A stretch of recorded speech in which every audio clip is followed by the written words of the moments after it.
Check the mic and make sure it sound right, boys. Morning. Good morning. Morning. Good morning. Morning, sir. Morning. Morning, sir.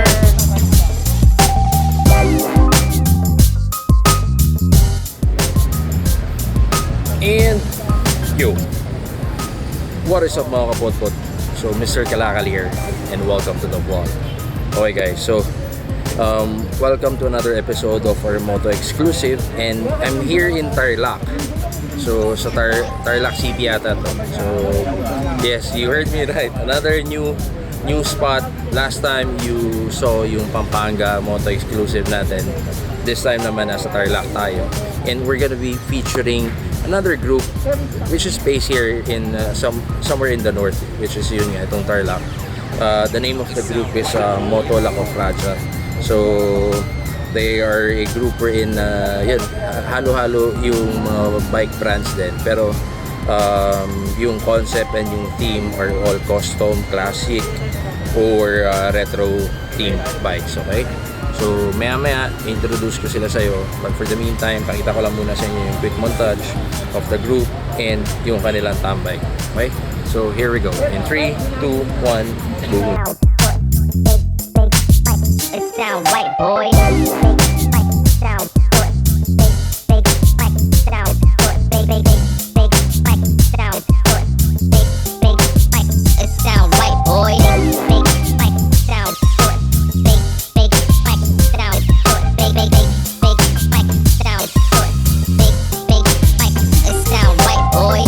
Big bike sound good. Big bike sound good. Big bike sound good. It sound right, boys.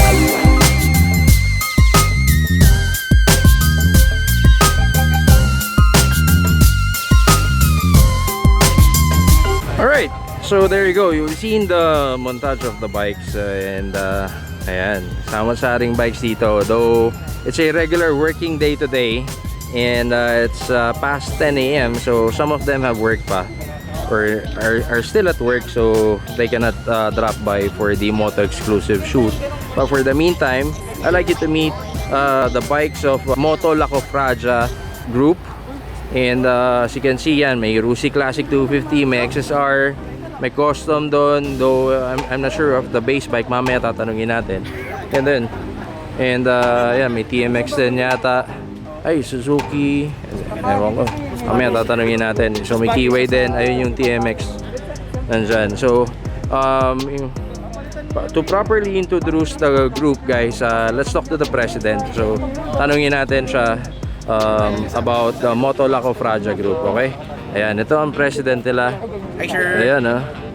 Morning. Sir, konting intro about yourself. About myself, I'm Alvin Leo Okay. Tolentino. So, isa ako sa nag-found and president ngayon ng Moto Laco Fraja. Moto Laco Fraja. So Moto Laco Fraja means motorcycle. Okay. Laco Fraja means brotherhood.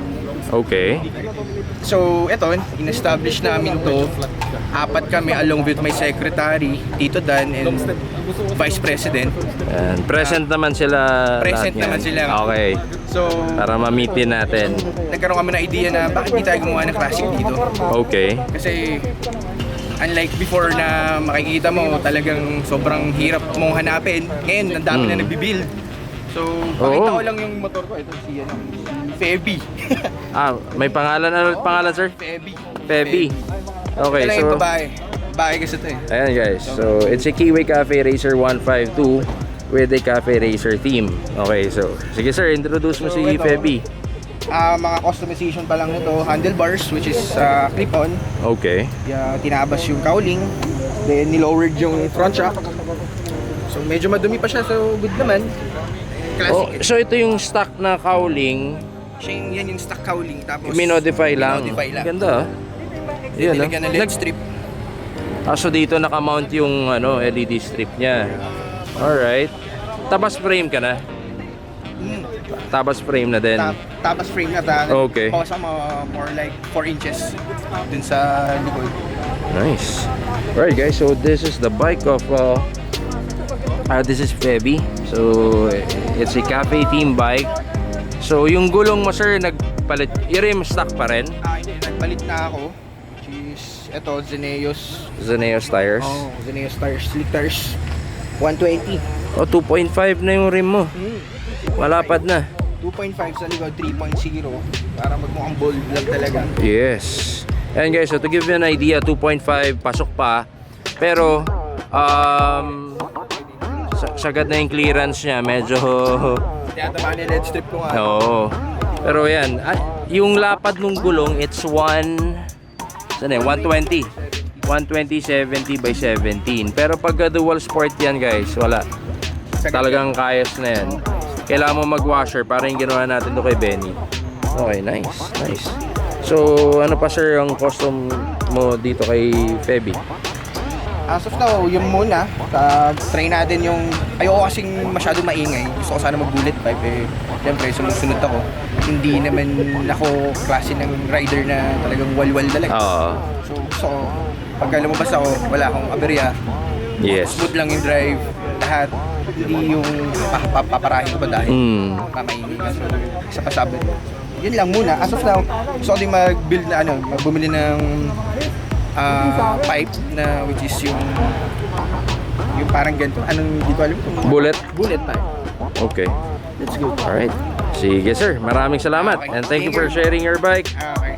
Si Feby. So guys, para may idea kayo sa mga Keyway CR152 users dyan. Okay? Okay, next bike. We have the Vice President of, tama ba sir? Yes, sir. The Vice President of Moto Lacofragia. And sir, introduce ka naman. First of all, I'm Louis, sir, from Vice President from Moto Lacofragia. Okay. Then actually, ako yung nag-design ng logo namin. Oh yeah, ito yung nakita nyo guys Yes, sir. kanina. Ganda oh. And then, Okay. Tapos, introduce ko lang yung bike ko, si Bugoy. Pangalan niya Bugoy. Bugoy. So anong base bike natin dyan sir? Base bike namin, sir, base bike ko, sir, Rouser 135 LS. Originally talaga. Rouser yan? Yes, sir, 135. Okay. So, originally, sir, delegado ng parents ko sa akin, late father ko. Okay. Bago siya namaalam sa akin, nakita ko yung video mo ng mga Yung mga custom. Oo, kinaka-custom, sabi parang gusto ko. So parang kinostom ko, nagustuhan. So yeah, so Ang dinedicate para sa ganda. kanya. Ang frame ba ng Rouser is subframe siya? Yes sir, parang yung ginawa mo sa RKS before. Parang RKS din. Pero ito ang ganda oh. Palit tank eh. Tapos sir, ito HD3 lang to sir. Nakita ko lang sa parang matandang lalaki. Okay. So sabi ko, kunin mo na. Binigay naman. Tapos nag-build ko ng RKS sir, di ba? Kinuha ko yung... Nagganap ako ng RKS na mags. Kasi mas malapad siya kahit pa paano. Okay. So sabi ko, tapos ang maganda doon, plug and play siya. Seryoso? Yes sir. Okay guys, yung mga Rouser 135 lang o kahit sa ibang model ng Rouser. Ay, di ko lang po alam sir, pero sa akin plug and play. So siguro automatic sa mga higher displacement ng Rouser, pasok siya. Pasok din. Okay guys, so yan, if you wanna be different and you have a Rouser 135 or Rouser project, you might wanna consider this type of setup. So, yan, bahala ka, ikaw na magiging maraming, meron makakamukhang motor. Oo sir. So, yung arm is stock. Stock sir, ang stock lang talaga dito yung chassis frame, engine, swing arm, the rest, Okay. buo. Inverted fork na rin. So, inverted na rin yan sir. Pang anong motor yan?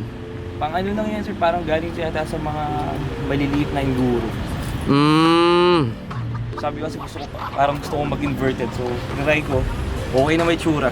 Okay, so nice one guys. So to give you an idea, bolt-on din ang mags ng RKS kasi yung stock daw ng RKS is mas malapad as compared sa stock ng Rouser. Yes sir. Okay, nice one. So ano pang custom work ang ginawa natin dyan? Custom work, seat na lang sir, seat. Tapos itong, makita yung headlight ko, LED light siya. Okay. Ito kinuha ko to sa stock ng case ng YTX. Pinasok ko yung LED light ko. Okay, para may housing siya. May housing siya, tapos para mas neat siyang tignan. Tapos ito lang, LED light lang din, the rest. Okay. Very good and nice helmet. Oh guys, baka tanungin nyo ako saan daw nabibili yung helmet na to? Shout out pala sa... Ayan ayan Thank you. Thank you. Kanina? Sa girlfriend ko. Ayan, Thank you. shout out mo na yung girlfriend mo. Thank you Jane. Ayan. Thank you sa support. Guys, take a look of this helmet. It's a Zeus helmet and yan. Ang ganda. Ang ganda. Shout out BR Bullet Pipes, Brian Chang, parehas kayo helmet. Yan So again, this is Bugoy and anything more you wanna add up with your bike? Wala na sir, yun lang. So, thank you. Gaano katagal yung project na yan? Actually sir, pang 5th design na yan. Fifth design and magkano ng gastos mo? Kung lahat yun, booking na ako sa magulang ko, nasa 30 na siguro. Yari ka. Pero masaya Yan, naman kasi nakuha ko na yung gusto ko. So, ito na yung last and final design ko. Nice one. Bugoy. Alright, thank you. Okay guys, so next bike from Moto Lacofragia. So, nice build, diba? So, let's get to meet muna yung owner. Hello sir. Hello sir. Ayan, introduce yourself please. Paulo Beltran po. Hey, pinsan. Insan. Okay. Ito yung motor ko, base bike, Suzuki TSR Enduro. So ngayon, scrambler build siya. Maraming binago. Gulong, pati yung tune pipe, pati yung dito. Binabend. Okay. Dito lang yung mga nagbe-bend ng stainless. Hindi ka kasi magpa-bend sa kanila naman. Dati diretso siya, ngayon binabend ko na lang para magmukha siyang Yung tank, anong tank yung ginamit tangke mo? nito sir, RS100. RS100 to. Yamaha. Ang RS100 ba may korte dito? Ito yan. O pinakortehan mo to? Hindi, dati na yan. Orig yan ng RS100. Lumutang yung contour niya nung nung matte black siya. Kadalasan kasi may spare akong RS100 tank. Ang problema yun nga yung gula-gula na yung pintura. Kaya Lumang-luma na kasi sir. nung nakita ko yung contour niya, ang ganda. There you go. So more info about your bike sir. Maraming mag-i-interest yan. Wala naman masyado binago. Frame. More on this one is leaning towards a tracker team bike, tama? Tracker scrambler, okay. Very good. So 17 wheel setup. Yes, 17. One- 190. 110 90 by 17 power tires likod ganun din. May ganun din. 110. So 110 combo guys. Pero ito 4.25. 3.5. 3.5 yung rims ng likod, harap is 3.0. Okay, there you go. So guys, ito yung side profile ng bike. Very pogi. Stock tune pipe. Stock niya yan. So, stock tune pipe, wheel set, ayan, power tires, RS100 tank. So yung frame tapas din, no? Tapas din. Okay. Magmula dito, tapas na yan. How's the maintenance of ganitong bike? Okay lang sir, medyo nausok kasi 2-stroke. Oh, 2-stroke. So kailangan mag-mix, wala na siya yung 2T So, rekta na sa tangke. kaya sa tangke, mix na lang pagka may ride. Okay. Dito sa Tarlac, pwede pa. Pwede pa naman. Pwede pa siya. Hindi pa naman ako nasita sa, Okay. sa daan. Yan. Mukhang this is a fun bike to ride. Pag nakapunta na ba kayo ng Punings na LAR? Di ba sir? Pero may tulay dyan Pwede. Maraming trail dito, pwede. Ganon? Pwedeng sa San Jose, maraming trail. Kaso bro, wala na. Trauma na ako sa trail. Ayoko na talaga mag-trail na Sir, sa San Jose, try nyo. Okay. Guys, San Jose, dami. Yun. Super dami ng trail dyan. Basta ganito yung mga bikes ng mga kasama ko. Pero pagka yung enduro ang dala, wala. Ayoko na. Nadala na ako.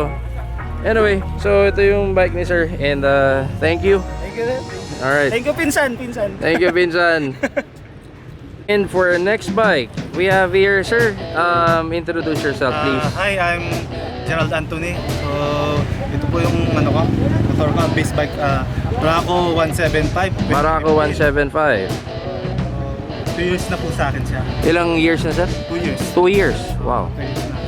Kamusta naman yung 2 years na pagsasama nyo? So, yun sir, proud to be owner ako kasi ito yung ginamit ko nung nag-Cordillera Challenge Level 1 ako. So, Okay. Tarlac to Baguio, and then Nueva Vizcaya, Okay. Sagada, La Union, Baguio. Yung ba yung mga endurance Oo, yun po. league? So, ginawa namin siya ng 2 gabi. So, yun, di naman ako binugo. Okay. Yun, basta kondisyon lang lagi. Yes. Dito po sa sa gulong punto, ito size 110. 110 by 17. Opo. Okay, 110, 90, 17, powered. Yuan Xing. Tama? Pares tayo. Stock ng ano? Stock ng Rusi Classic. Opo. Okay. Then sa likod naman po, yun, 120. 120 rin. 120. Opo. Converted ba sir yung disc brake sa harap? O Opo. Convert na. converted? Kasi nung yung Cordillera level challenge level 1, nag-slide ako dahil Drum brake. dahil mahina yung brake din. Okay. So nag-decide ako after nung ride na yon, nagpa-disc brake na ako. Dahil kailangan din kasi yung may brake talaga. Okay. So, nilagyan ko po ng saddle bag dahil Extra compartment. opo. Okay. Yan Guys, sa personal, ang ganda ng vibes na itong bike na to. Para kayong nasa dagat. Very homey, very chill lang. So, ang ganda rin. Anong color code nito, sir? Army green. Army green. Ayan Ganda. Then, bullet pipe. Kamusta naman yung ingay niya? Okay naman, pero pinasilent kasi dahil Okay. isang taon din akong Nagtiis ng Oo, na medyo maingay. Kung umpisa nag-enjoy ako, pero nung after a year, pinasilent. Lalo na pag long ride, no, sir? Oo, medyo kahit yung mga kasabot nasa likod mo na Naingay, yun, pinasilencer ko na rin. Okay. And of course, so, built well helmet. Ganda. Sir, napansin ko may camera ka. Nagpa-vlog ka rin, sir? Yes sir, pero newbie. Pero Okay lang yan. Ako, newbie pa rin naman still ako. learning po. Yan. Yun, no? Sige, sir. I-plug mo na yung channel mo, sir. So yun po,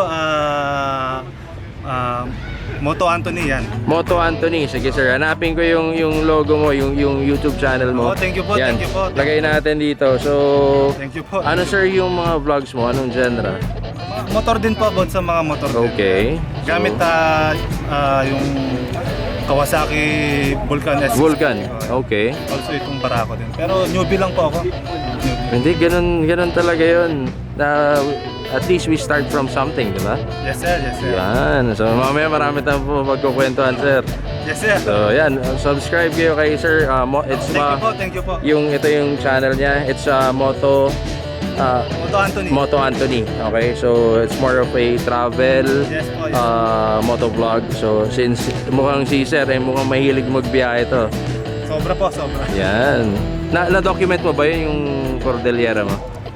Hindi pa po ako nag-start. Sayang. Oo, Yan. sayang. Pero it's a good thing na nagdo-document ka na ngayon. At least na-immortalize mo yung mga ginagawa Kaya mo. nga po eh. At the same time, na-enjoy mo. Yes. Okay, thank you. Thank you po. Alright.